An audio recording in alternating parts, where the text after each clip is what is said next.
Everyone, welcome back to my channel simply bong wife lifestyle. আশা করি তোমরা ভালো আছো, আমিও ভালো আছি। আজকে তোমাদের সাথে নিয়ে এসেছি চিকেনের একটা স্পেশাল রেসিপি। সামনেই দিওয়ালি, ভাইফোঁটা, তো ভাইফোঁটা দিওয়ালি স্পেশাল রেসিপি নিয়ে চলে এসেছি বাটার চিকেন। তো দেখতে থাকো, আশা করি তোমাদের ভালো লাগবে।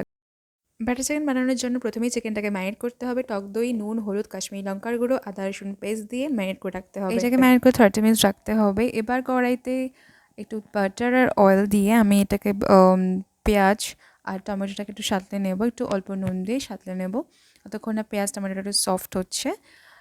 তারপর এর মধ্যে আমি দিয়ে দেবো কাজু বাদাম। তো কাজু বাদামটা দিয়ে এবার এটাকে নেড়ে নেব।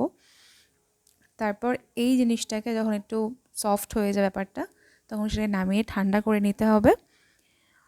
ঠান্ডা হয়ে যাওয়ার পরে আমি কড়াইতে এখন অয়েল আর অল্প বাটার দিয়েছি। এখন ম্যারিনেটেড চিকেনটাকে আমি একটু ফ্রাই করে নেব। এটাকে না একটু ঢেকে ভাজতে হবে, তাহলে চিকেনটাও সফট হবে, চিকেন থেকে জলটাও বেরিয়ে যাবে, চিকেনটাও নরম হবে, সাথে সাথে চিকেনটা ফ্রাইও হয়ে যাবে। ঠিক এরকম একটা শুকনো শুকনো ব্যাপার হবে, তখন আমরা এটাকে নামিয়ে নেব প্লেটে করে।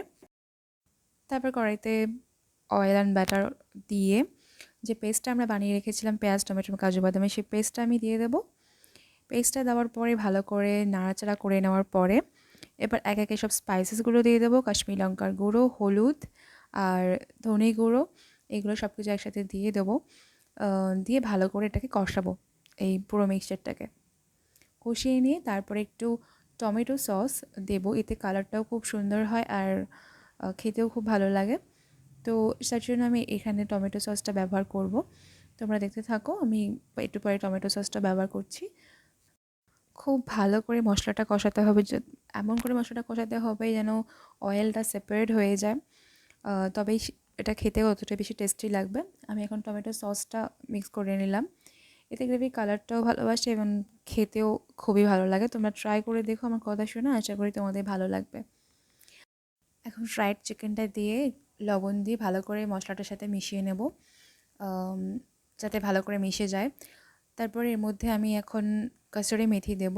কসুরি মেথি দিলে বাটার চিকেনের ফ্লেভারটা খুবই সুন্দর আসে, যেন আমরা জানো যে কসুরি মেথি বাটার চিকেনে কতটা ভালো ফ্লেভার আনে। তো কসুরি মেথিটা দিয়ে দিলাম, দিয়ে ভালো করে একসাথে মিশিয়ে নেবো। এটাকে ভালো করে মাংসটাকে কষিয়ে নেওয়ার পরে এবার দেবো fresh cream. Available fresh cream আমি এখানে ইউজ করছি।